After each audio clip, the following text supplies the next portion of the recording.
Zadnje čase je bilo veliko povedanega na temo študentskega oziroma malega dela, zato naj se navežem na vse že povedano oziroma na komentar kolegice Šobe. Kolegica je iz tega mesta prejšnji teden govorila med drugim tudi o vrednotah dialoga, a pozabila na kar nekaj stvari, zato sem prepričan, da mi replika ne zameri. Gre torej za repliko. Dialog je kompleksna stvar, socialni pa še toliko bolj je bilo slišati. To drži. A kdo so socialni partnerji, se vprašam? Socialni partnerji so namreč pooblaščeni zastopniki delodajalcev, delojemalcev in vlade. Bistveno pri tem je to, da njihova moč in vpliv narašča številom prostovoljno vplačanih članarin, ki jim dajo avtonomijo, se svoje delovanje financirajo izključno iz sredstev tistih, ki jih zastopajo.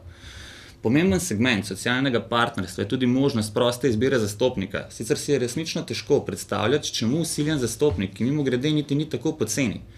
Je torej ŠOS socialni partner, ali morda bolje, je sploh legitimen zastopnik vseh študentov?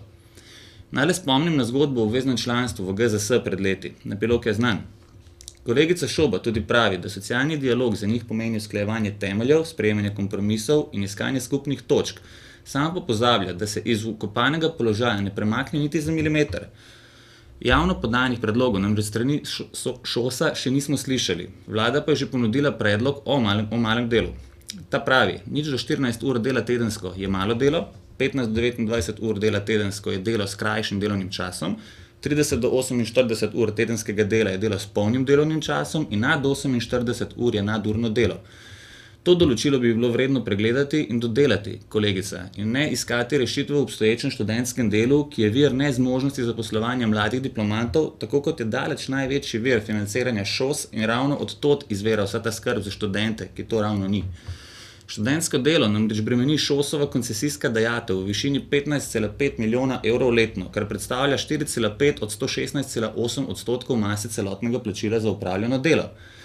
Naj omenim še to, da se mi zdi zelo dvoumno tudi to, da kolegica Šoba v nadaljevanju pri zaposlovanju zahteva konkurenčno prednost za študente pred 500 tisoč upokojenci in pozor, pred 100 tisoč brezposelnimi. Čemu? Na kakšni osnovi? Je mar to socialni dialog?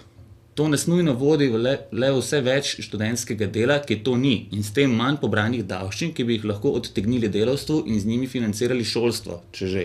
Argumentov proti študentskemu delu resnično obstaja še na tone, zato kolegica Šobo pozivam k treznemu razmisleku o nadaljnjem financiranju študentske organizacije. To je namreč njihov bistven problem, vse ostalo pa zgolj zamegljevanje in škoda študentom. Ampak PR-ovko imajo pa fajn na temu ŠOS-u.